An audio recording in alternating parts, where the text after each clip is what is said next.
Hey guys, tonight we slip off our shoes, tiptoe across ancient mosaic floors, and sneak into one of the most opulent yet oppressive places in history, the Ottoman Imperial Palace. You're not just visiting, you live here now. The air is thick with cardamom and rosewater, silks rustle, heavy incense coils like ghosts along the corridors. The guards don't smile, no one tells you where to go. There's a constant trickle of water from unseen fountains, and the architecture itself seems to watch you. You're inside Topkapi Palace, the heart of the Ottoman Empire, and within moments it's clear you probably won't survive this.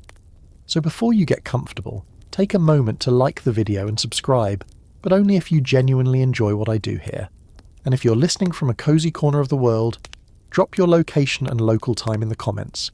I love seeing where you all are drifting off from.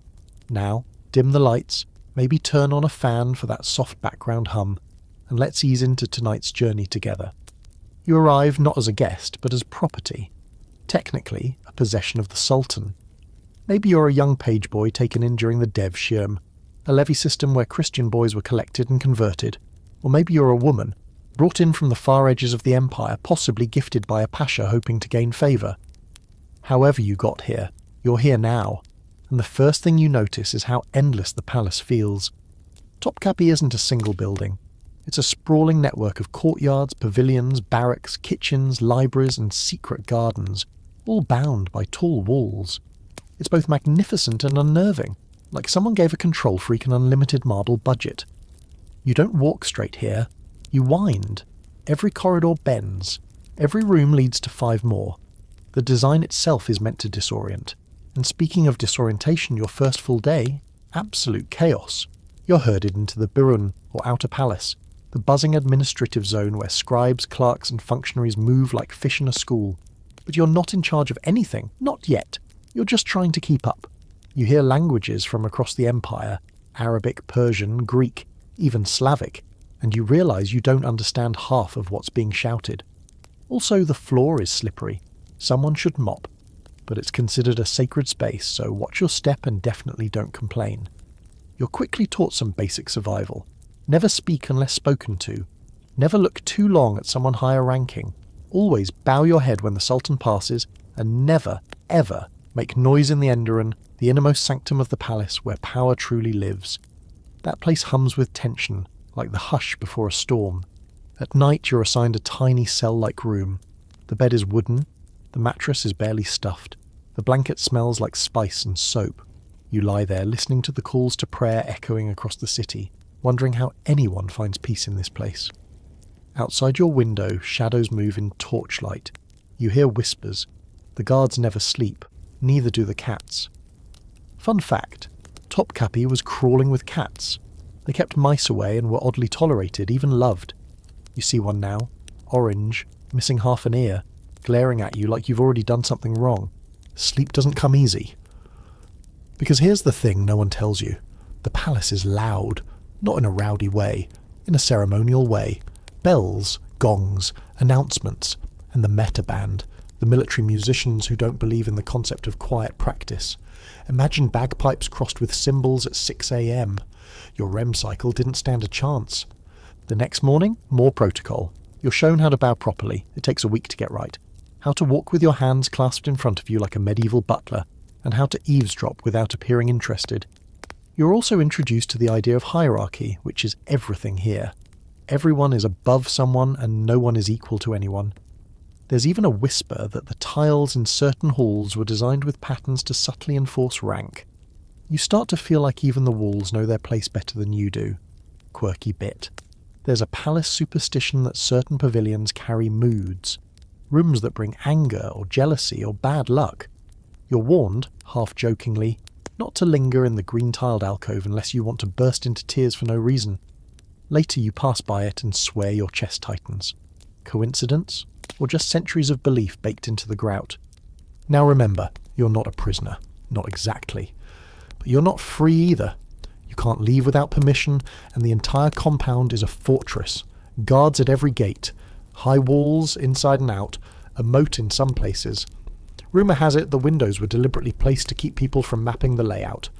Even the palace architects worked in segments so no one ever knew the full blueprint. There's a lingering mystery historians still debate. Was this layout just for protection, or was it also a psychological tactic to wear people down with awe and confusion? You lean toward the latter, especially when you realise that even long-term residents admit to getting lost after years. At meals, you learn that nothing here is simple. You don't just eat, you wait, you listen. Food arrives in stacked trays, carefully curated. You're lucky to get a glimpse of the Sultan's meal being paraded past. Dozens of dishes, none ever repeated in the same order, as a way to throw off would-be poisoners. You get lentil stew. It's decent, but it tastes like fear. By your third day, you're constantly looking over your shoulder, not because someone's out to get you, yet, but because it's impossible to feel alone. Servants pass like ghosts. Eunuchs glide down halls without a sound. A hand touches your shoulder and you turn around. No one's there, just that orange cat again, licking its paw like it owns the place. The scent of wood and old stone clings to your skin. You forget what your hometown even smelled like. You try to write home, then remember, no one cares what a palace page thinks. You're not here to write, you're here to survive, and survival, that means silence, obedience, and never catching the wrong person's eye. You've only just begun to grasp the layout when you're suddenly summoned, by a eunuch no less. Not just any eunuch, but one of the black eunuchs who patrol the palace like shadows with rank. You can tell by his high, feathered turban, and that terrifying way he doesn't blink. He doesn't speak, just crooks a finger. You follow, resisting the instinct to run the other way. He takes you deeper into the palace, toward the Harem al-Rakapasa, the gate of the harem eunuchs. You know this gate by its sheer tension. The air changes. Even the birds seem quieter. You've heard the whispers. This is the domain of the chief black eunuch, known formally as the Kızlar Asa. He controls access to the Sultan's women, and by extension much of the empire's domestic politics. He's not just a glorified babysitter. He's more like the backstage director of a deadly opera, and every actor knows not to cross him. No one tells you exactly why you're being taken to him. That's part of the mind game. You run through a mental list of offences. Did you forget to bow to someone important? Touch a forbidden object? Look too long at someone you shouldn't have? All viable crimes. You feel your stomach sink like a badly baked pudding. You're led through a narrow corridor with low ceilings. Light filters in through elaborate latticework, casting geometric shadows that dance across the stone floor. The palace is beautiful in the way a snake is beautiful, hypnotic, dangerous, and always coiled. And then you see him. The chief black eunuch sits on an elevated cushion, draped in dark silks, surrounded by thick incense and silver trays of rosewater-soaked towels. His face is unreadable. He watches you as though you're a math problem, one he's already solved.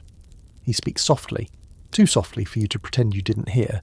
You bow instinctively, hoping your forehead lands close enough to the mat to avoid insult. He nods once, and just like that, you're dismissed. What just happened? No idea. But you feel like you've been measured, judged, and filed away. Possibly for future execution, or promotion. In this palace, those two are often the same thing. Here's the mainstream fact. The chief black eunuch was one of the most powerful figures in the entire Ottoman Empire, often more influential than viziers.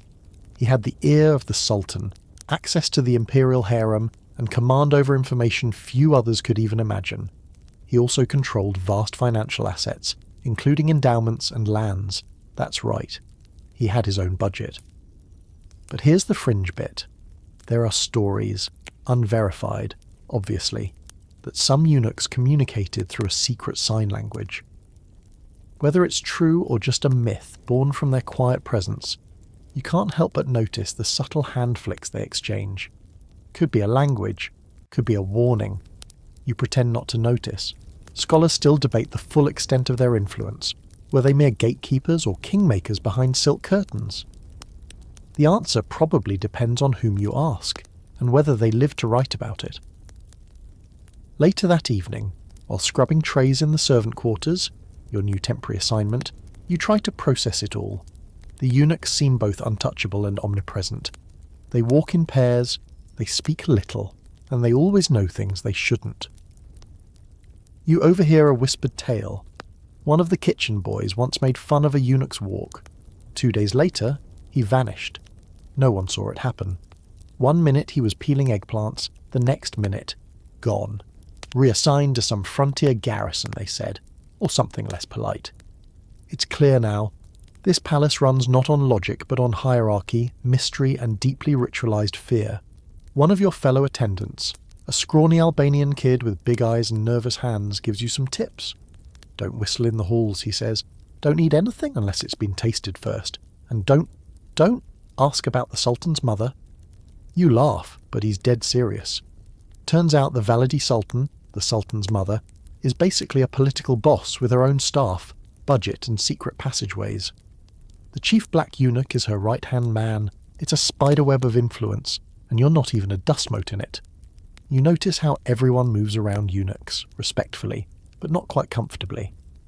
There's a quiet awe mixed with fear.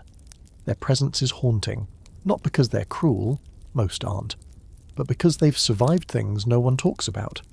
Castration, slavery, endless rituals, and now. They run the palace's internal world with surgical precision.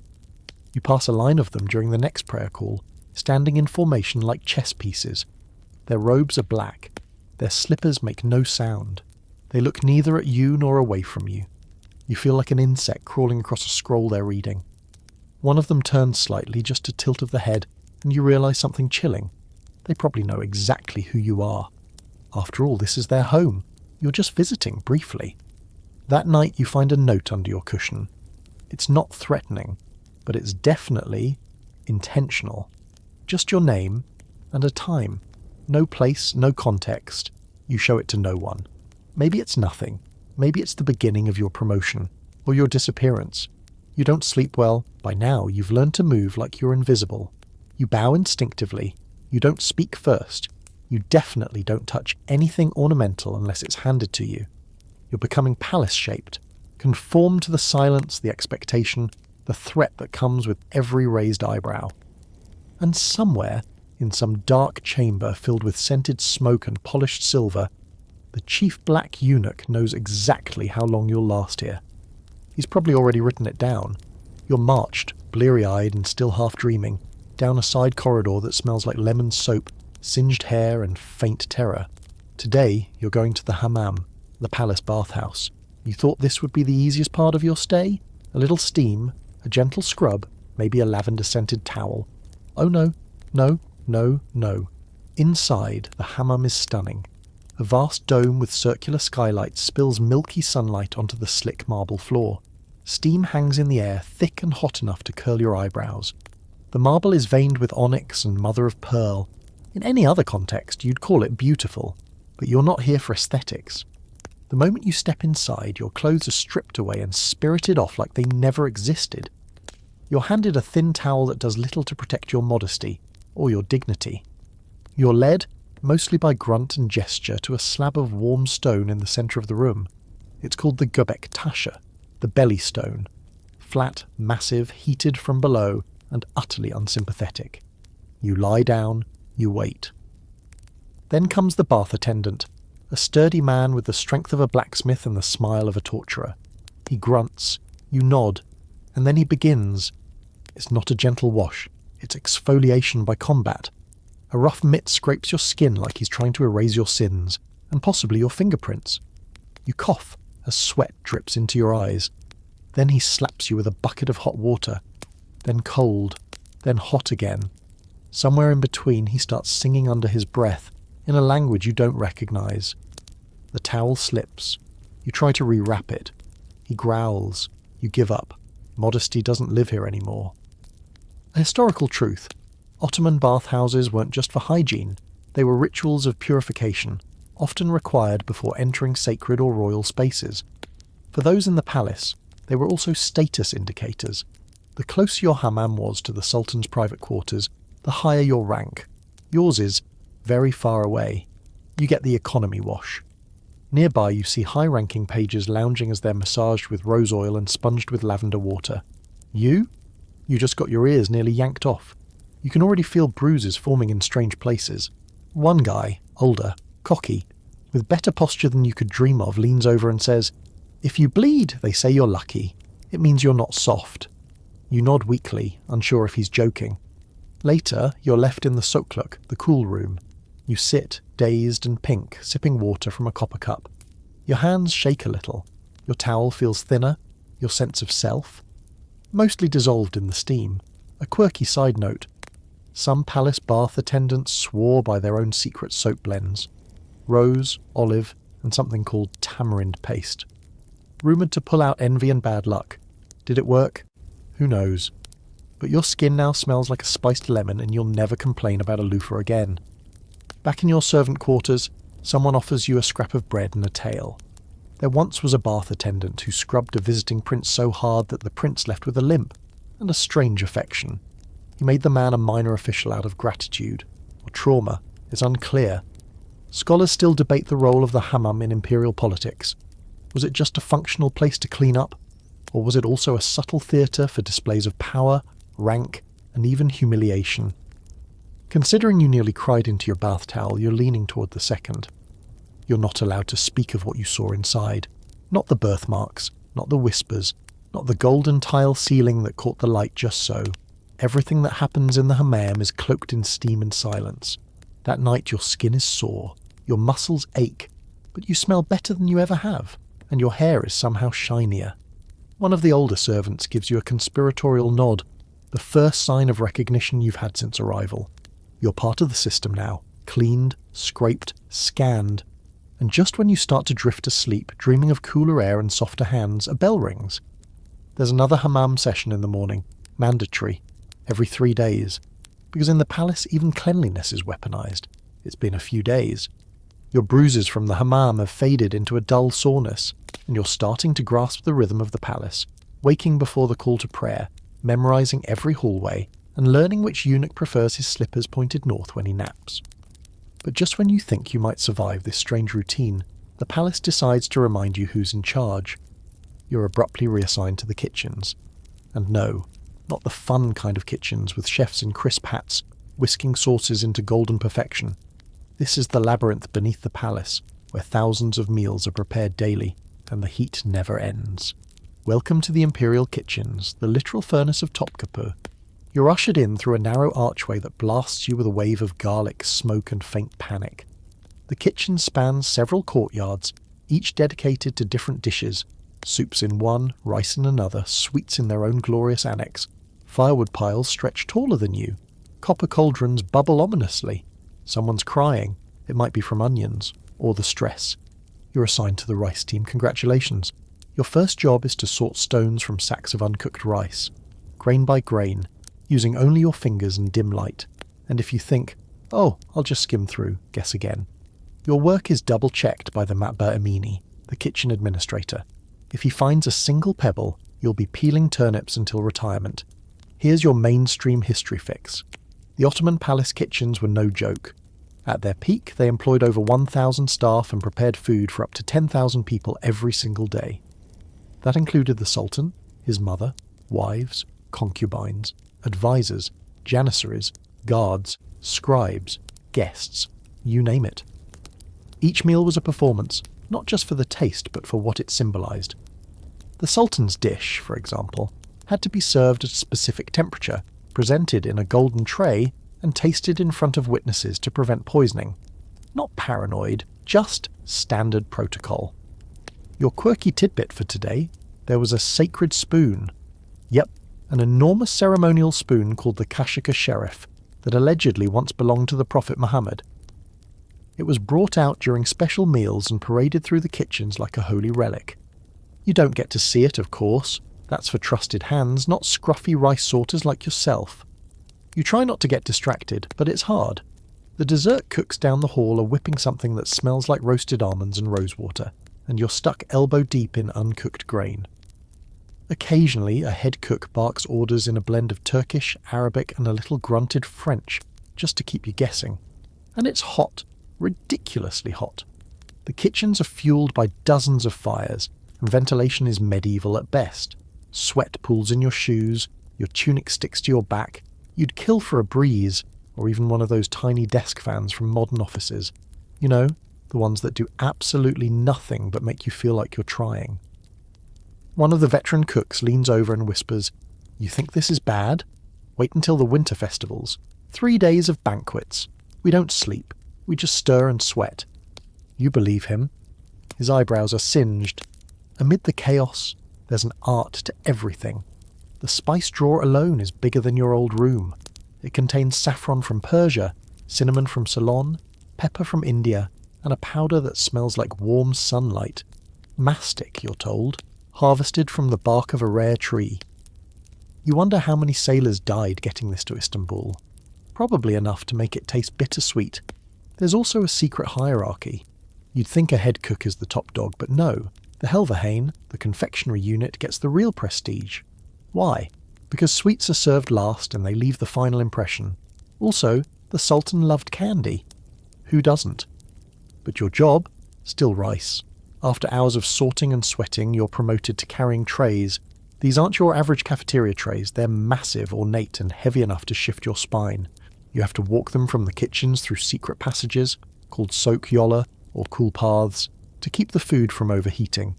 Which is ironic, considering you're sweating like a roast chicken. Here's the scholarly debate. Historians argue over whether the elaborate kitchen rituals were primarily about safety, avoiding poison, status, ranking officials by food, or psychology, reminding everyone just how luxurious the Sultan's life was. You think it might have been all three, plus boredom, because nothing says I have too much time like gold plating a pomegranate. You drop a tray once, not a major tray, just a sample platter, but the sound echoes like a gunshot.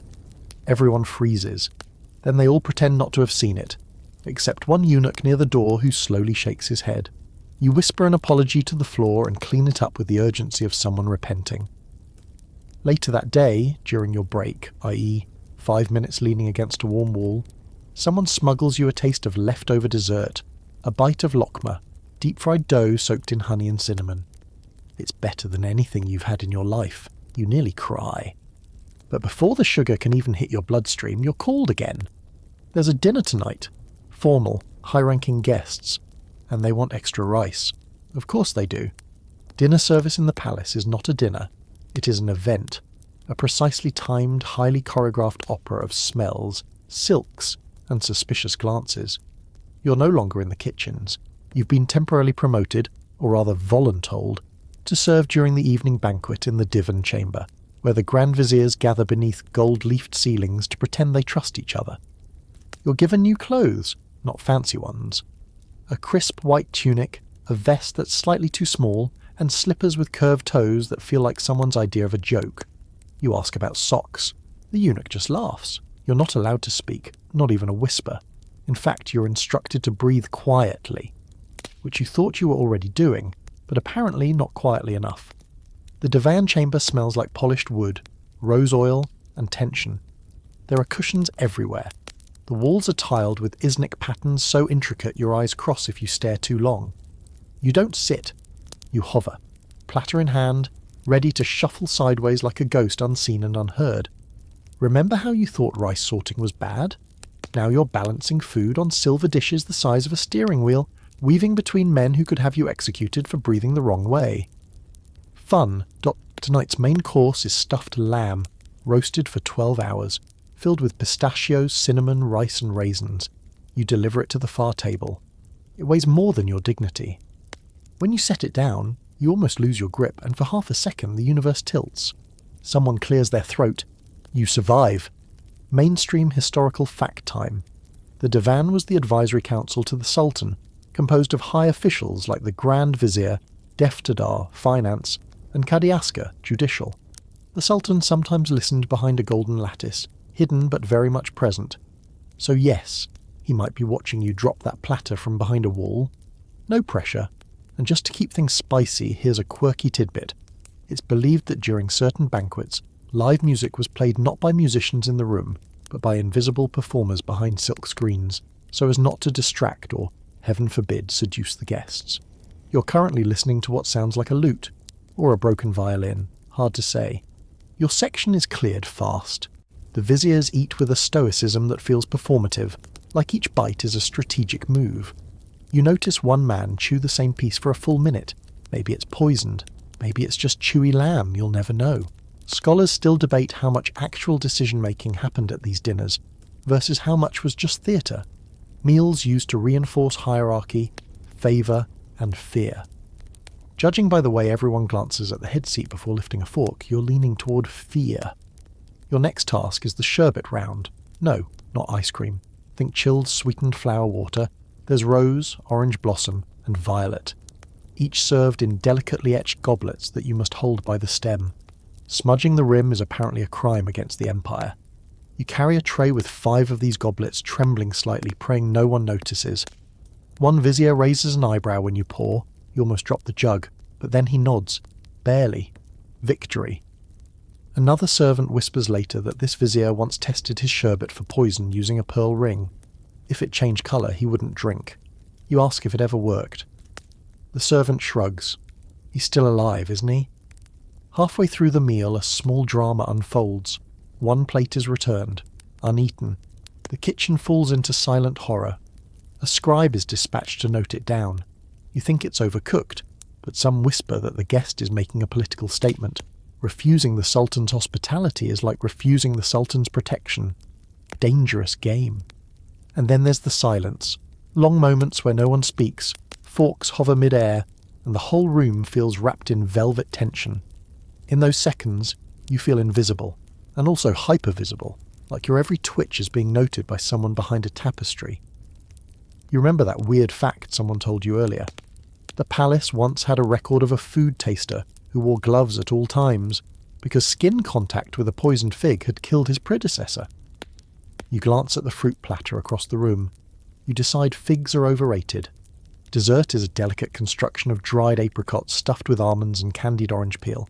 You don't get to try it. Of course not. But as you carry the tray past a cracked window, you catch the scent, warm citrus and sugar, and it lingers in your memory like a lost promise. Finally the bell rings, not a loud one, just a soft chime from a eunuch by the door. It signals the end of dinner. Everyone rises in a ripple of silks and murmurs. You step backward, bow slightly, and try not to trip on your pointy shoes. You make it to the side chamber, where the junior staff gather to decompress. Someone smuggles you a broken slice of walnut halva, and you savour it like it's your last meal. Because it might be, tomorrow someone says you're assigned to the Sultan's personal breakfast crew. You laugh, then realise they're not joking. You're not sleeping tonight, are you? You wake up in darkness, if you can even call it waking up, after maybe 40 minutes of sleep on a reed mat in a storage room that smells like quince. Someone's already shaking your shoulder. Sultan's breakfast. Move. You don't move, you levitate. The Sultan's breakfast is not just a meal. It's a ritual, a security drill, and a political ballet. Only a select few even see the food, let alone serve it. Today, somehow, you are among the chosen, or the unlucky. The line is blurry. Your tunic has been upgraded again. Now a deep navy with silver threading, because even invisible servants must look the part. You're scrubbed, perfumed, and reminded 5 times not to make eye contact. Not with the Sultan, not with his tray, not even with the bowl of stewed apricots unless you want trouble. You're taken through a snaking corridor known only to the Sultan's inner retinue. No windows, just cool stone and muffled footsteps. You finally enter a small, vaulted chamber with cushions arranged like a prayer. This is the harem pavilion, or more precisely the privy chamber where the Sultan begins his day. And there he is, the Padishah, shadow behind a screen of silk, reclining as eunuchs prepare his space. You don't see his face, only a faint silhouette, but the tension in the room tells you he's fully awake, fully aware. Here's your mainstream fact. The Sultan was not just a king, he was the Caliph of Islam, the commander of the faithful, and considered God's representative on earth. His days began with absolute silence. He spoke when he wished. Everyone else stayed mute until dismissed. You're assigned to carry his first tray, a silver platter with thin, honey-drizzled flatbread, rose jam, dried mulberries, and 2 tiny bowls of thick clotted cream. The tray has gold handles shaped like lion heads. You're not sure if it's symbolic or just intimidating, probably both. You kneel, carefully. The platter doesn't shake, but your knees do. The eunuch beside you clears his throat with a subtle click, and you place the tray on a low mother-of-pearl table. You're then expected to bow once, step back, never turn your back, and exit. You perform each step like a disarming a bomb. Congratulations, you didn't die. You wait in the hallway with the others. A soft bell rings. That means he liked it. No words, just the bell. Later someone whispers, "If he hadn't, we'd be mopping jam off the ceiling." You laugh nervously. They don't. Quirky tidbit time. One sultan allegedly insisted that his breakfast eggs come from a specific breed of chicken raised in the gardens of Bursa. Each egg was delivered in a silk pouch, nestled in rose petals. Was this real? Historians debate it. But someone did once write down an order for eggs that taste like snow. Good luck figuring that one out. You don't get to leave yet. Breakfast is followed by morning petitions when select officials, foreign dignitaries, and occasionally frightened commoners are granted brief audiences. You're reassigned as a curtain boy. Your job is to hold back the brocaded screen when someone approaches. Yes, you're literally furniture now. You watch as a Venetian ambassador bows so low his nose nearly hits the floor. He presents a gift, velvet slippers embroidered with silver thread. You make a mental note. Velvet always wins points. After him comes a trembling merchant from Bursa. Something about a failed shipment of figs. His hands won't stop shaking. You glance at the Sultan's silhouette. No movement. Eventually a scribe takes the merchant's petition, and he is escorted out. Still alive. Good sign. Historical scholars still debate how much real governance happened in these early morning interactions. Some say the Sultan was just a symbolic figurehead by this point, nodding along while the Grand Vizier did the actual ruling. Others argue that every blink of the Sultan's eye could make or break lives. You're leaning toward the second theory. Your spine certainly thinks so. Another bell chimes. That means the Sultan's done for now. The tray returns to the hallway. Half the flatbread remains untouched. One of the senior eunuchs offers you a bite, an enormous privilege. You nod gratefully and take the smallest possible nibble. It tastes like heaven soaked in sunlight. Afterward, you're pulled into a small back chamber where an old woman, one of the palace food guardians, questions you. Did you smell anything odd in the jam? Was the bread warm but not hot? Were there any flies? You answer no, and dear God, I hope not. You learn that every element of the Sultan's meal is tracked. Ingredients, temperature, weight, even the time it took from oven to plate. Why? Because poison has history. One Sultan died from melon. Another was allegedly poisoned through a fig. There's a reason every servant on food duty signs a waiver that basically says, if you mess up, you disappear. Your hands still tremble as you clean up the serving set. Someone leans in and whispers, "You're lucky." Last week a scorpion was found in the date bowl. You stare at him. He shrugs. It's scorpion season. On your way out, you catch a glimpse of the Sultan's personal library. Books from Persia, Arabia, Greece, even China. Calligraphy so perfect it looks like it's singing. You think, this man wakes up to honeyed cream, velvet ambassadors and 1,000-year-old poems. And you? You wake up to peeling lentils and wondering if figs are safe. At least you made it through breakfast. Just don't mess up lunch. You thought you were safe after breakfast. Hilarious. No sooner do you return to the servants' quarters, still smelling faintly of rose jam and panic, than you're handed a bucket, a stiff-bristled brush, and a roll of linen cloth. You're on bath duty, someone says, then disappears before you can object. Bath duty. Sounds relaxing, right? Maybe a little warm steam, a hint of lavender, the soft sound of water trickling. Number not for you. You're not the one taking the bath. You're the one scrubbing the marble floors of the Imperial Hammam, the Sultan's private bath complex, a glittering, echoing cathedral of humidity where sweat and silence reign supreme. Let's set the scene. You're led through 3 heavy doors into the soaklook, or cooler room. It's lovely here. Geometric tiles, low cushions, soft fountains murmuring away like they're gossiping about your posture. Then you enter the ulukluk, the warm room where the air hugs you like a slightly sweaty uncle. And finally you reach the hararet, the hot room.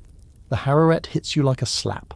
Stone floors that sting your feet, a giant central slab known as the göbektashi, or belly stone, radiating heat like an angry sun, and a domed ceiling pierced with tiny glass holes that spill sunlight down in shafts. It's beautiful, and it's trying to kill you. Here's a mainstream fact to mop your brow with. Ottoman sultans took their bathing rituals very seriously. The hammam was not just a place to get clean, it was where secrets were whispered, bodies were pampered, and plots often simmered along with the rose-scented steam. You're scrubbing the floor where Suleiman the Magnificent once stepped barefoot, probably while dictating poetry. But your knees don't care, neither does your back. You're hunched like a question mark, sweating through layers of linen while the brush scrapes over ancient stone and your thoughts spiral into delirious places. Is it possible to drown standing up? Asking for yourself. Suddenly a eunuch appears. He glides across the marble like he's not even sweating. The Sultan will arrive in 2 hours, he says. You're expected to have every surface shining, and dry, and scented. You blink. Dry and scented in a steam chamber is like asking a fish to come out lemon fresh. Still, you try. You scrub, polish, wring cloths, sprinkle damask rosewater from a perforated brass flask. A corner of the room is dedicated to the Sultan's bathing oils, some so rare they're kept in locked ivory boxes. One smells like sandalwood and cloves, another like something you can only describe as wealth. Then there's a strange little shelf in the far alcove, holding a mysterious jar labelled simply musk and ambergris. You've heard rumours. Ambergris is whale vomit, supposedly aged by the sea and prized like gold. You open the jar, immediately regret it. It smells like money and regret. Here's your quirky tidbit. There's an Ottoman record of a sultan who bathed in milk infused with crushed pearls. Not because it did anything, just because he could. Some historians debate whether this actually happened or if it was slander from foreign visitors shocked by royal extravagance. Either way, it's not happening today. You're scrubbing sweat stains, not pearl dust. Time ticks by. You lose track of the number of rinses. Your fingers are pruny. Your knees feel like overboiled lentils. Then, as you're wringing out yet another linen cloth, the chief bath attendant enters. His robes are pristine. His eyes are not friendly. He inspects the room like a general reviewing a battlefield. He kneels, rubs a corner with one finger, sniffs. You brace for death. He nods once. Acceptable. You resist the urge to cry. Moments later, the hammam fills with a quiet fluttering. The rustle of silk robes, the murmur of attendants. You're ordered out fast because the Sultan does not enter with common staff in sight. But from the doorway you catch one final glimpse of the space. Steam swirling around perfumed water bowls, heat shimmering in golden light, and a low bowl of pebbles placed on the belly stone. Possibly a subtle massage trick or just decoration. Who knows? Scholars still debate exactly how long these bathing sessions lasted. Some say half an hour. Others claim the Sultan might lounge for hours, contemplating the affairs of empire while being gently exfoliated with a silk glove. You're not part of the pampering crew, thank heavens, but you are part of the afterbath chaos, which is arguably worse. The Sultan's towels, woven from Egyptian cotton, each one the size of a small tent. They must be arranged, folded, and scented with incense, precisely. No visible edges, no off-centre folds. You fold towels like you're diffusing a bomb. Next come the slippers, custom leather lined with velvet, arranged toe forward at a 45-degree angle. The chief attendant inspects your angle, adjusts it by half a degree, says nothing. Eventually you're sent to refresh the outer cool room where the Sultan may rest afterward. It's supposed to feel like a palace inside a palace, so you plump cushions, refill rosewater fountains, and fan the air using palm leaf contraptions that require more upper body strength than you'd like to admit. You're offered a small date as thanks. It's wrinkled, sweet, and tastes like relief. By the time the Sultan emerges, glistening, silent, flanked by eunuchs, you're hidden behind a carved wooden screen, peeking only with your peripheral vision. He reclines, drinks chilled sherbet, and rests. He looks relaxed, untouchable, like someone who bathes in poetry. You smell like scorched feet and whale perfume. Still, you made it through. You didn't drop anything. No one yelled. You might even get reassigned to laundry duty tomorrow. Rumour has it it's outside, with fresh air. Imagine that. But don't get cocky. There's still lunch, and this time they said you're helping with the palace animals. Wait, what? You've just barely peeled off your sweat-drenched linen when someone pokes their head through the servant's entrance. You, Animal Garden. Now, you blink. Animal Garden? No answer, just a nod toward the outer court. So here you are, sprinting down a narrow sandstone passage, past guards who don't bother to glance at you, until the walls open into a strange verdant expanse. The Sultan's menagerie. Part zoo, part royal status symbol, part fever dream. Birdsong fills the air, but not the kind you're used to. These are not pigeons. These are trained peacocks, green parrots from Goa, and something that looks like it might be a phoenix but is probably just a very confused pheasant. The garden is landscaped like a miniature paradise. Cool marble pathways, ornate cages with gold latticework, fountains inlaid with turquoise. You're here to help prepare it for one of the Sultan's lunch diversions, his private walk among the beasts. Here's your mainstream historical fact. The Ottomans collected animals from every corner of their empire, and beyond, as part of their diplomatic flex. Lions from North Africa, elephants from India, cheetahs from Persia. Owning exotic animals was a way to say, look what we can afford, and look who sends us gifts. Your first task is parrot duty. You're handed a silver bowl of candied dates and instructed to feed them by hand. You're also warned not to startle the parrot. You assume this is standard advice until you realise the parrot knows words, including, apparently, your name. Ahmet, lazy, it squawks at you. You drop a date. The parrot cackles. Somewhere behind you, someone is definitely watching and definitely laughing. Next, you're led to a small courtyard where 2 royal cheetahs are sunning themselves. Yes, cheetahs. You're now helping to clean their enclosure. No pressure. The cheetahs are leashed, lounging like giant purring cushions with murder in their eyes. A handler named Yusuf, who might be the bravest man alive, gives you a rake and says, "Just gather the leaves. Don't run." "Why not run?" you ask. "If you run," he says calmly, "they chase." Got it. Rake. Don't run. Smile like you're not terrified. You move slowly, carefully. A leaf crunches underfoot and one of the cheetahs flicks its tail. You pause. It yawns. You try not to read into it. Here's your quirky tidbit. One sultan, possibly Ahmed I, allegedly had a trained mongoose whose only job was to attack snake assassins. Yes, apparently snakes were a thing. Whether the mongoose ever actually saved a sultan is hotly debated, but still, you wouldn't mind having one right now, especially if it could help with the cheetahs. Once the enclosure is cleared and the parrots are appeased, you're told to help with the royal deer. These are delicate, cinnamon-coloured creatures with velvet antlers and long eyelashes. They live in the shady northern part of the garden, where it's cooler and calmer. You bring them bunches of fig leaves and sliced melon. One licks your hand, you melt. You're told the Sultan occasionally hunts with them. Not the deer, don't be silly, the falcons. Kept in a gilded aviary near the menagerie's edge, the falcons are serious, helmeted little beasts with curved beaks and judgmental eyes. You watch as a falconer ties tiny bells to their legs and explains something about wind direction. You nod like you understand. An old story floats through your memory, one that Ottoman scholars still argue about. Some say that one sultan trained his falcons using a velvet glove, embroidered with Quranic verses for protection. Others claim the birds were fed only spiritually pure meat, slaughtered with prayers. Truth, fiction, maybe both. As the garden is finally ready, you're told to line up behind a lattice fence. The Sultan enters soon after in a loose robe shaded by a eunuch carrying a parasol. He walks slowly, nodding at animals as if inspecting his own imagination. The cheetahs remain calm, the parrots behave, for now. Even the falcons are silent.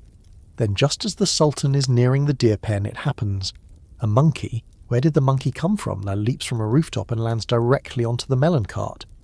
Melons scatter. The monkey grabs one and bolts across the tiles. The Sultan pauses. The air freezes. You do not breathe. But then, a chuckle. A deep, amused sound from behind the Sultan's trimmed beard. A single laugh. The entourage relaxes. You are spared.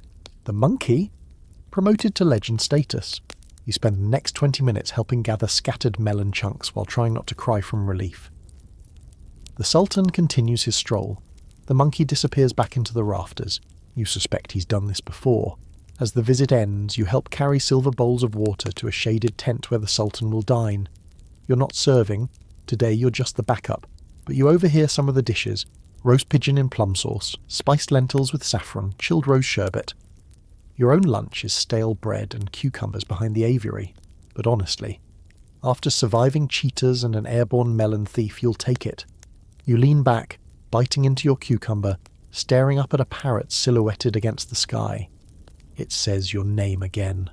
Ahmet. Lazy. You sigh. At least the monkey didn't steal your lunch. Yet. You'd think after facing death by cheetah and verbal abuse from a multilingual parrot, they'd let you nap for a bit. You would be wrong. Before you can even rinse the melon juice off your hands, someone from the harem kitchens appears. You, kitchen apprentice, fell sick. We need another hand for the dessert trays. Desserts? That doesn't sound so bad. Oh, sweet summer child. The palace kitchens, or matbaho amir, are not a rustic little room with one friendly chef and a pot of stew bubbling in the corner. They are an industrial labyrinth of fire, copper, sweat and shouting. It's a culinary city within a city, where over 1,000 cooks labour daily to feed the sultan, his family, the harem, the janissaries, the court bureaucrats, and, today, unfortunately, you. You follow the smells of cardamom and panic through arched corridors until you reach the dessert wing. Yes, wing. The Ottomans didn't just do dessert, they built temples to it. Here's your mainstream historical fact. The empire was obsessed with helva or halva, a sweet made from flour or semolina mixed with butter, sugar and often nuts or spices. There was even a dedicated helva-hain, a specialised confectionery kitchen that crafted not just sweets, but medicines, syrups and ceremonial dishes for births, weddings and funerals. You're now in the helva-hain. There is no air, only sugar fog. A sweating man hands you a giant wooden paddle and points at a copper cauldron the size of a horse's bathtub. Inside, hot, bubbling semolina. Stir, he says. You stir. It's like churning lava with a tree branch. A single droplet splashes onto your forearm. You hiss, nearly drop the paddle. No one looks up. Hazing is clearly part of the deal. As you stir, you're told today's special is rose water and pistachio helva with a splash of musk syrup. The ingredients are absurdly expensive. The pressure, crushing. You're also warned if the texture isn't perfect, the chief taster will send it back. Publicly. No stress. Across the room, a young apprentice is grinding spices in a marble mortar the size of your torso. The scent of clove and cinnamon makes your eyes water. Another is carefully arranging fruit compotes into crystal goblets. Figs, apricots, and something so vibrant red you're afraid it might bite. A rumour buzzes through the kitchen. The Sultan himself requested candied violets today. You don't even know you can eat violets. But apparently in this palace, everything is edible if you have enough money and no fear of botany. You're moved to the sherbet station. Finally, a moment of peace. You're told to refill glass flasks with layers of cherry, quince and tamarind syrup, then top them with chilled water from a mountain spring carried in on camelback that very morning. Seriously. Here's your quirky tidbit. Ottoman sherbets weren't just sweet drinks, they were semi-medicinal. One record even lists a concoction made with vinegar, honey, rosewater and pearls, designed to cool the blood. Scholars today still debate whether these were effective remedies or just expensive placebo pops. Your fingers are sticky, your back aches, your mind is numb from reciting the fruit order in your head like a desperate chant. Apricot, fig, plum, quince. Then disaster.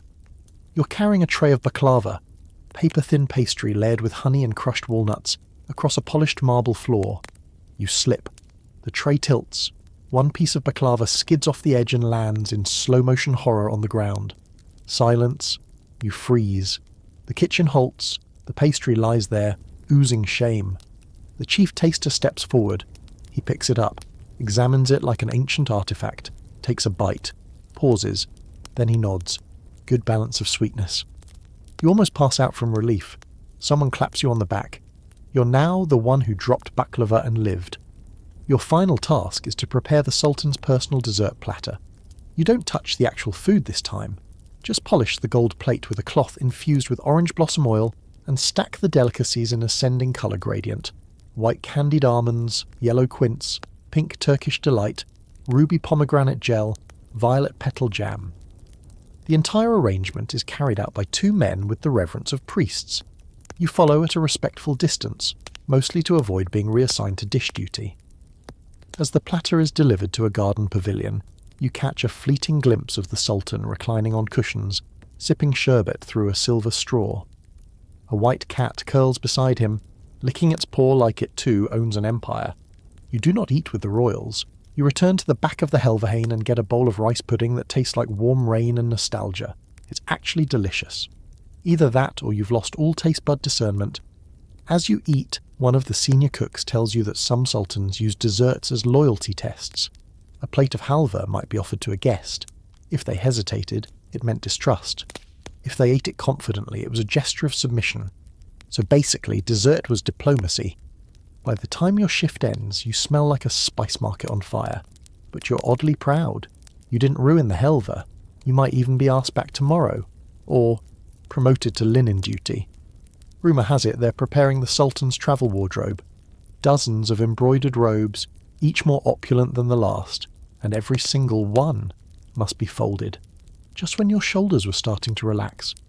The moment you finally sit down, a wiry man in yellow silk yells your name. Yes, your actual name.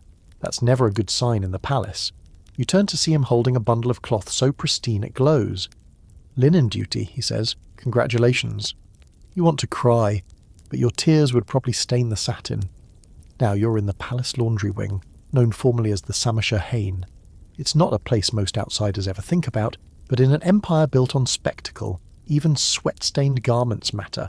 You're standing inside what feels like a steam-powered cloud, surrounded by giant copper boilers, heavy wooden presses, and so many wet towels hanging from rafters, you'd think the palace was drying the Bosphorus itself.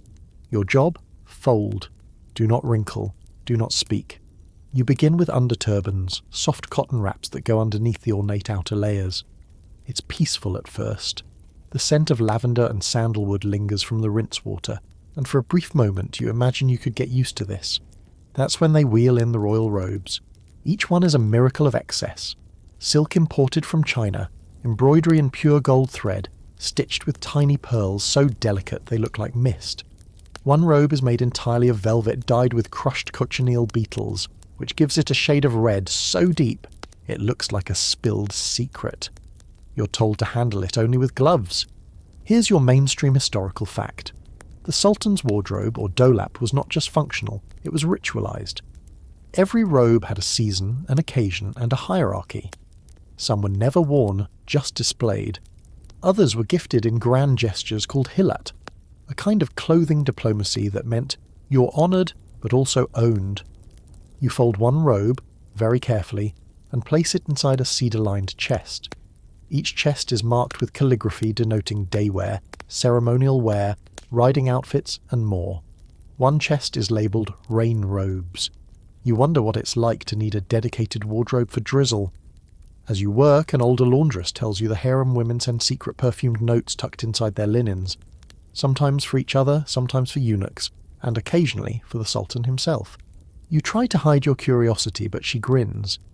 You think the palace is made of stone and gold, she whispers. Number, it's made of gossip. Here's your quirky tidbit. Some ceremonial robes had sleeves that were deliberately sewn shut, symbols of peace, meaning the Sultan would not lift a hand in aggression. Which sounds beautiful, until you realise it's also the perfect excuse to not help carry anything. Hours pass. Your fingers are raw from folding starched collars.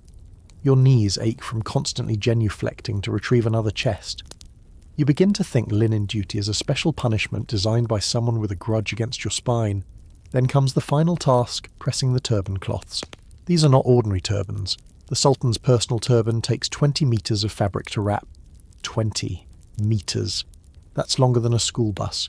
You and two others spend over an hour stretching and smoothing it on a marble slab, checking for the slightest speck of lint. If anything is off, even one thread, you start over. There are whispers that an apprentice once tried to cut corners and ended up working in the stables for the rest of his life. Midway through folding a ceremonial prayer robe, a eunuch strides in. He inspects your handiwork with the icy detachment of a cat at an art gallery. Too stiff, he says, tapping the shoulder pleats. You begin to correct it. Better, he mutters, then softer. This will be for the next divan meeting. The Sultan must look like the law wears silk. You pause. That's oddly poetic. Here's the scholarly debate phrase for this section. Some historians argue that the sheer volume of garments in the Sultan's wardrobe, thousands in some reigns, was a psychological strategy, an embodiment of power through presence. Others insist it was merely excess born of empire. But when you fold robe after robe for someone who will only wear each once, maybe for 10 minutes, you start to believe it's both. Toward evening, a surprise. The robe you've just finished folding is being taken directly to the Sultan's dressing chamber. It's a hunting robe, dark green with bronze trim. You're asked to deliver it personally, a rare errand for someone of your rank. You follow a narrow hallway flanked with mirrored tile. Your heart pounds. You're holding not just cloth, but image, legacy, message. You reach the chamber. A eunuch opens the door. You bow, eyes down. You don't see the Sultan, just a shadow behind a silk divider. You place the robe on a stool carved from ivory and gold. The room smells like myrrh and sandalwood, and for a moment, everything is still. Then a voice, deep, measured, says, "Good." This one speaks the right silence. You don't understand what it means, but you nod anyway and exit before your knees give out. You head back to the laundry wing, dazed. A robe just told a story, and somehow you helped write it. You're given a half loaf of warm bread and honey as a reward. You eat it on the back steps while watching the sun bleed into the horizon. The palace laundry glows in amber light, and you think, this place doesn't just dress the Sultan, it wraps him in meaning. You've barely finished licking the last of the honey from your fingers when a boy no older than 13 races up, nearly trips on his robes and gasps, "You, gardens, now." You squint. "Gardens?" He nods frantically. "The roses are misbehaving." That's not a sentence you expected today. Still, you follow, and soon you find yourself in the imperial gardens, sprawling acres of green tucked inside Topkapi Palace's outer courtyards, a wonderland of manicured hedges, gilded fountains and flowers that probably have better medical care than most humans. You're escorted to the Rose Pavilion, where the chief gardener, a man whose beard alone commands respect, informs you that you're now assisting with the Sultan's evening promenade. That's a fancy way of saying, make sure the pathway looks like paradise. You rake gravel, you trim errant vines, you polish a tortoise-shell lantern until it gleams like the moon. Yes, tortoise-shell, because apparently in the Ottoman palace, even light deserves luxury. Here's your mainstream historical fact. The Sultan's gardens weren't just ornamental. They were political theatre. The layout of paths, the placement of rare plants, even the chirp of exotic birds, all of it choreographed to display power, refinement, and divine order. And yes, they really did have exotic birds. Peacocks strut by like they own the place. One of them stares you down like it's thinking of starting a coup. You're given a watering can, solid brass heavier than your dignity, and told to hydrate a series of damask roses lining the footpath. These flowers are bred to perfection. No thorns, maximum scent, perfectly symmetrical. You're warned not to overwater. Of course, 5 minutes later, you absolutely overwater. The soil squelches. A nearby courtier raises an eyebrow. You begin to panic. Maybe you can fluff the soil, spread the dampness. Too late. The chief gardener sees. He doesn't shout. He just tuts and mutters something about rookie fingers. Ouch. Here's your quirky tidbit. The palace once employed a flower interpreter, whose job was to decipher floral symbolism during court events. If someone gifted tulips, it meant devotion. If someone received hyacinths, it implied regret. A pomegranate blossom? Scandal. You're wiping your hands when a eunuch calls out, "Where is the incense boy?" Everyone turns to you, because of course they do. You are now officially incense boy. They hand you a swinging silver censer filled with frankincense and oud, and explain you'll be walking 3 paces ahead of the Sultan during his garden stroll. "Keep the smoke steady," they whisper. "It must drift, not billow." Oh, sure. Just defy physics. You rehearse your walk in your head. Step, swing, inhale, pray. As the golden hour light spills across the reflecting pools, a hush falls. Courtiers line the paths. Eunuchs stand like marble statues. Somewhere a nightingale sings on cue like it's been trained by Disney. And then the Sultan appears. He steps out from the cedar pavilion in a robe of silver-threaded blue flanked by 2 advisors. His gaze is calm, focused. You drop your eyes, take your place in front of him, and begin to walk. Your feet crunch gently on gravel. The incense dances. The flowers lean in like gossiping aunties. It's slow, ritualized. Each step feels like a line of poetry written with your souls. At one point, the Sultan pauses near a pool of carp. He throws in a handful of pomegranate seeds. The fish gather. He smiles faintly. You resist the urge to do the same. Here's your scholarly debate phrase for the section. Some historians argue that the Sultan's garden walks were coded displays of divinely ordained leisure. moments where power expressed itself through peace. Others suggest it was simply how he escaped the unbearable pressures of rule. You, dragging an incense censer with your elbow twitching, suspect it might be both. As the promenade ends, the Sultan stops near a rose trellis. A young gardener steps forward and presents him with a single white tulip, bred from the rarest strain bloomed precisely today. The Sultan accepts it without a word and nods once in approval. That tulip cost someone 6 months of cultivation, 2 gardeners' sleep schedules, and probably 3 quiet breakdowns. You exhale. As the Sultan disappears into the palace again, your role is done. The incense smoke drifts upward, like a ribbon dissolving into the sky. Back in the garden pavilion, someone hands you a small cup of rose sherbet as thanks. It's floral and cold and so perfectly sweet, it almost makes the rest of your body forget what just happened. Almost. You sit on a stone bench under an almond tree, trying not to fall asleep. Your arms are sore, your feet ache, and your clothes still smell like sacred smoke.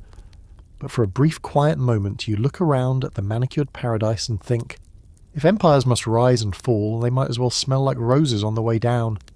The moment you start to doze off under that almond tree, boom, clapping. Not the polite kind, the urgent panicked kind. A page boy, cheeks flushed and hair askew, waves at you like he's trying to flag down a lifeboat. You're on kitchen duty, right now. Your brain says, kitchen duty can't be that bad. Your soul knows you're wrong. You follow him down a corridor you didn't even know existed, into the Matba-i Amire, the imperial kitchens. Calling it a kitchen is like calling Mount Everest a nice hill. This place feeds thousands, from high-ranking viziers to lowly apprentices like, well, You're immediately hit by a wall of smells: simmering lamb, boiled rice, cloves, coriander, onions, rosewater, and something vaguely burnt that no one seems to acknowledge. The kitchen is its own kingdom. There are specialised stations, one for rice, one for bread, one for sweets, another just for boiling rose jam in massive copper vats. And then there's the pilaf division, which sounds made up until you see 3 grown men arguing over grain fluffiness. Here's your mainstream historical fact. The Ottoman palace kitchens were among the largest in the world during their peak. They employed over 1,000 people, and meals were prepared according to strict hierarchies. The Sultan's food had to pass multiple tastings, each under watchful eyes, not just for flavour, but for poison. You're handed a massive wooden spoon and shoved toward a cauldron so large you could bathe in it. Stir, someone commands. You stir. 30 minutes in, your arms feel like boiled rope. You're drenched in sweat, but the supervisor, a stern man with a cleaver scar on his cheek, points at a tray of candied eggplant. Polish the glaze, no smudges. You blink. Eggplant? Yes, glazed, like rubies. Now. Here's your quirky tidbit. The Ottomans were obsessed with candied vegetables. Eggplant, pumpkin, even green tomatoes.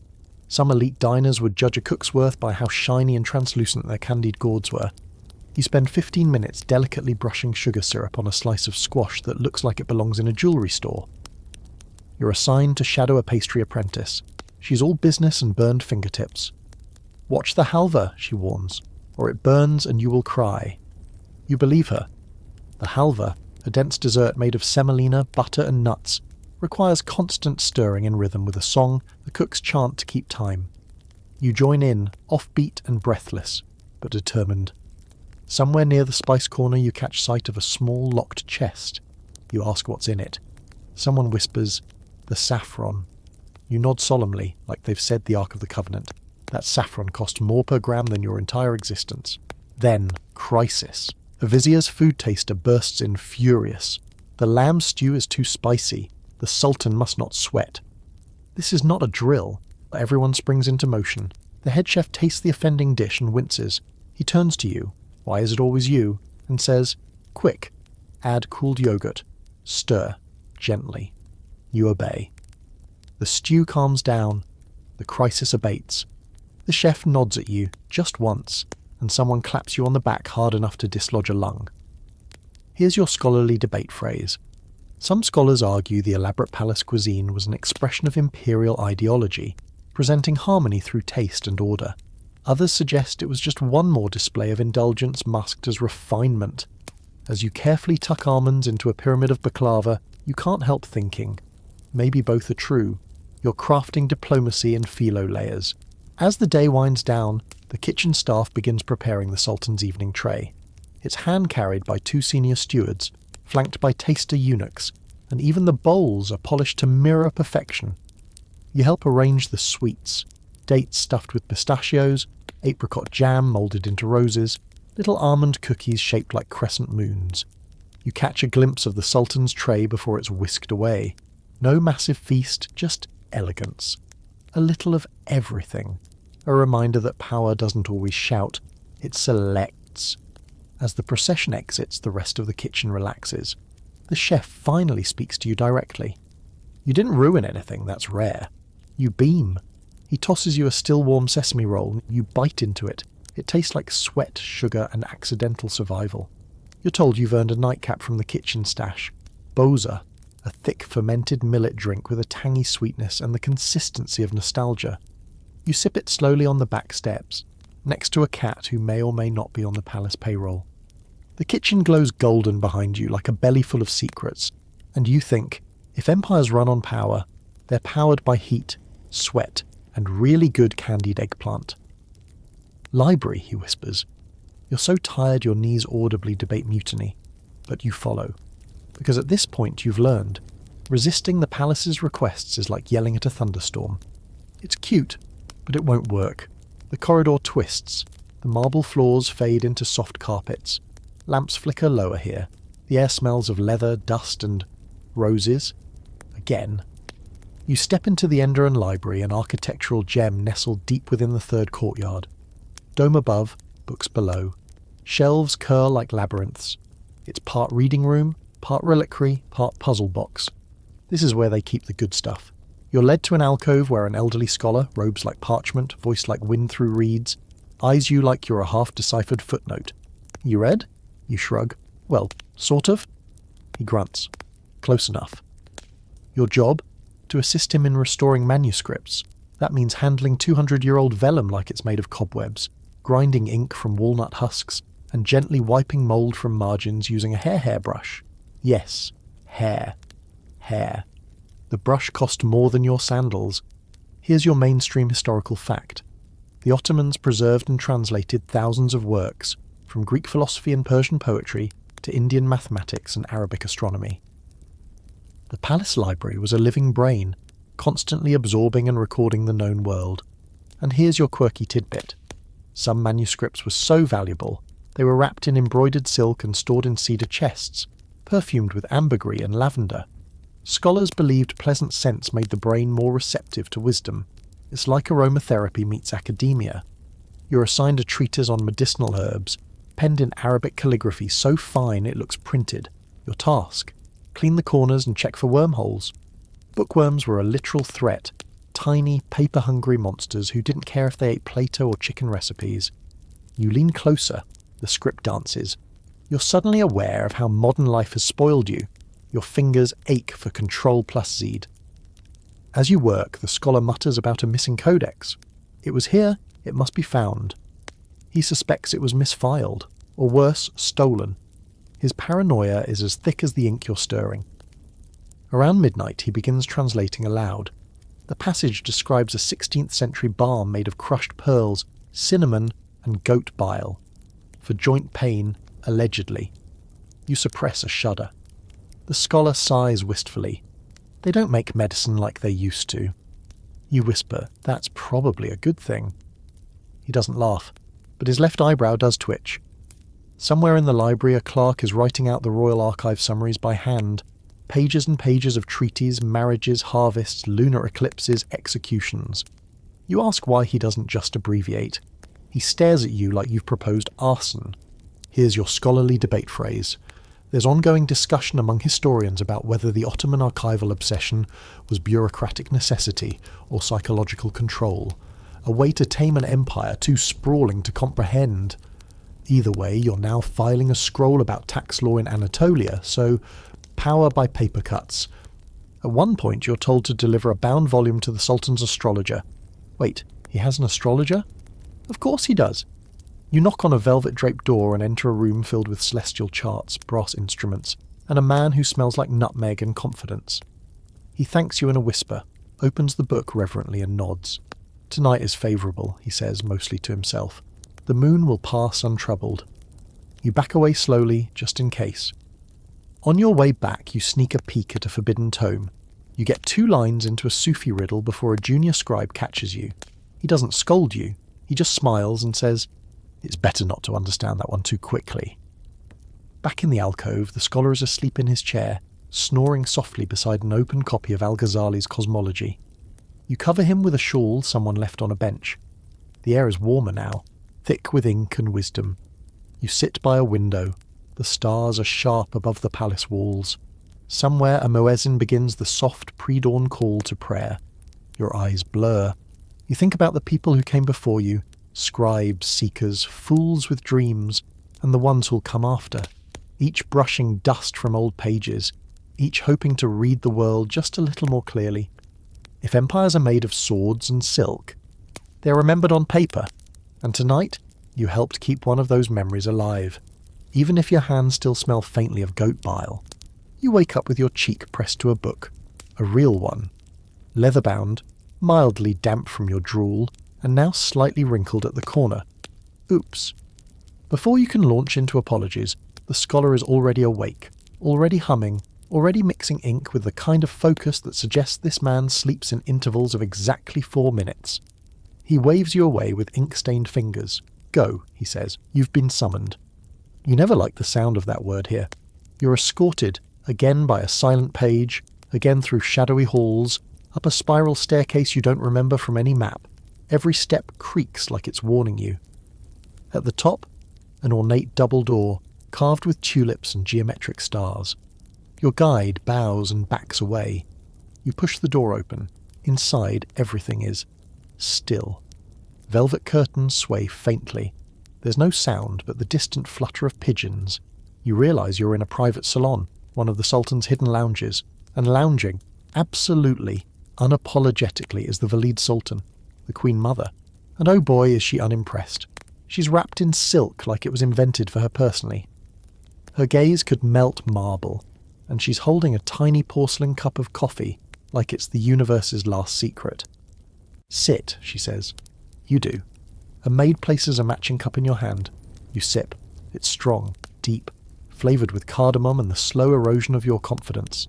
Mainstream historical fact time. The Valid Sultan, as mother of the reigning sultan, often wielded immense influence over court affairs. During certain periods, like the so-called Sultanate of Women, she practically ran the empire from behind the silk screens. "You cleaned up nicely," she says. You didn't. She's just toying with you. She asks what you've learned so far. You stammer something about calligraphy, stew, and not touching royal parrots. Her eyes twinkle. She waves a hand and a musician begins strumming a qanun, a harp-like instrument with the voice of a daydream. Then suddenly she's serious. "The palace looks golden," she says, "but you know what it's really built on?" You shake your head. "Secrets," she whispers, "and silk. But mostly secrets. Here's your quirky tidbit. Many harem women, including Valide sultans, were trained in politics, languages, and espionage. One was rumoured to have memorised entire battle maps backward in case of sudden ambushes. Another kept coded poetry journals. Think of it as Game of Thrones, but with better drapery. She rises. "Walk with me." You obey. She leads you through a series of veiled corridors past curtained nooks filled with cushions and gold-threaded pillows. She speaks in parables, about sultans who trusted too much, about eunuchs who disappeared after asking the wrong question, about a rose that bloomed from poison. You start to suspect none of this is metaphor. She pauses by a lattice window gazing into the courtyard below. A young prince, maybe 12, is practicing sword drills. She watches him with equal parts pride and pity. "You know the worst room in this palace?" she asks. You shake your head. She points, not with her hand, but with her gaze. "That one." You follow her eyes to a building half shrouded by trees. Not a dungeon, not a kitchen. It's the cafes, the cage. Here's your scholarly debate phrase. Scholars still argue whether the cafes was a humane alternative to execution or a gilded prison of psychological decay. It was where princes were kept under house arrest, sometimes for decades, to prevent rebellion. "The Sultan's brothers," she says quietly. "They grow up in there, waiting, hoping not to be noticed, because being noticed means one of two things: power or death. You stare. The prince below finishes his routine, bows to a silent eunuch and vanishes into the shade. She turns to you. "That's why the coffee is so bitter," she says, "because sweetness is always suspicious." You don't know how to respond, so you just bow awkwardly. She touches your shoulder, the way a hawk might pat a mouse. "You'll do fine. You're not dangerous enough to kill. Yet." She disappears behind the curtain like smoke from incense. You're left standing in the quiet, holding an empty coffee cup and 1,000 unspoken truths. Later, as you make your way back through the halls, you pass a group of musicians tuning their instruments. One winks at you. Another hands you a tiny sweet wrapped in rose leaf. You pop it in your mouth. It melts like perfume on your tongue. That's the palace for you. Bitter coffee, poisonous sweetness, and the gentle threat of silk always watching. You've made it to the edge, the very last ripple of this strange glittering empire within the empire. But of course, the Ottoman palace doesn't let you go that easily. Tonight, you're summoned to the Shehzadi Pavilion, a small, quiet residence tucked along the outer gardens, reserved for royal princes not currently imprisoned or exiled. Which sounds promising, until you realise you're not here to serve food, polish armour or file scrolls. You're here to babysit. Well, sort of. The prince in question is 15, smarter than most grown men you know, and currently trying to light a brazier with what appears to be a philosophy manuscript. He glances up. "You know anything about fire?" You blink. "Just the basics." "Then you're overqualified." You put out the fire hazard with an embroidered pillow and settle in. He's restless, agitated, pacing like a caged panther in silk slippers. Apparently he's next in line, a potential heir, which, in this palace, is as much a death sentence as it is a compliment. Mainstream historical fact: Ottoman succession wasn't based on primogeniture, eldest son inherits. Instead, any male relative could theoretically claim the throne, which often led to fratricide, yes, brothers killing brothers, to secure the sultanate. Cold, calculated, and fully institutionalized. Tonight the prince is in a mood. He's been told he's being reassigned to the cafes, not executed, just caged, for now. You sit with him in silence for a while. The garden beyond the window smells of hyacinths and new fear. "Ever hear of Cem Sultan?" he asks suddenly. You nod vaguely. A prince who tried to claim the throne, got exiled, and lived under the protection and house arrest of the Pope. Quirky tidbit time. Cem Sultan's story is one of history's strangest footnotes. He became a sort of Christian Europe's Ottoman pet prince, shuffled between courts, rumoured to have been offered as a bargaining chip in diplomatic chess games. He even had coins minted in his name while in France. Exiled, exotic, and thoroughly used. The prince sighs. Better a coin than a corpse, I guess. You stay quiet. Eventually he starts asking you questions. About kitchen hierarchies, eunuch gossip, library oddities. He's piecing together the palace like a puzzle, trying to understand the machine that may soon devour him. Here's your scholarly debate phrase. Some believe the cafes produced weaker, more passive sultans. Too isolated, too stunted. Others argue it was the only way to preserve order in a state too complex to trust nature alone. You wonder, what does it do to a young man, knowing the best-case scenario is watching the world from behind a screen? At some point he asks you to help him dress for morning prayers. Not because I can't, he says, but because I'm tired of doing everything alone. You fold silk, fasten clasps. You hand him his prayer beads. He doesn't smile, but he doesn't flinch when your hand brushes his. As he walks toward the small prayer niche at the edge of the room, he stops. "If I'm ever sultan," he says softly, "I'll ban candied eggplant." You grin. "You'll cause a palace revolt." He chuckles, just once, then kneels. Dawn creeps through the lattice work, soft and gold. The first call to prayer echoes across the gardens. It's not the sharp declaration you've heard before. It's gentler. Like the palace itself is sighing awake. You wait in the corner watching his silhouette bow and rise, bow and rise. When he finishes, he doesn't speak again. He just opens the door to the garden and vanishes into the mist. You're told not to follow. You leave the pavilion alone, walking the long colonnade that curls like a ribbon through the trees. Birds flutter above, servants begin their shuffle. A gardener murmurs to his tulips like they're royal guests. You've survived the baths, the kitchens, the harem, the archives, and now the heavy humming silence of the future. You finally reach your quarters, a tiny space just behind the outer wall, and now, as you collapse onto the cushion and close your eyes, we move gently, slowly. The palace fades now. The domes shrink into memory. The corridors, with their whispering walls and silken hush, dissolve into quiet threads. You're no longer dodging stewards or lifting trays, no longer deciphering riddles or brushing sugar on squash. Your fingers, once blistered from kitchen fire and inkwork, now relax, unfurling like petals after rain. The scents that clung to you, cinnamon, saffron, wet marble, become just echoes in your breath. Let your shoulders soften, let the clamour dim.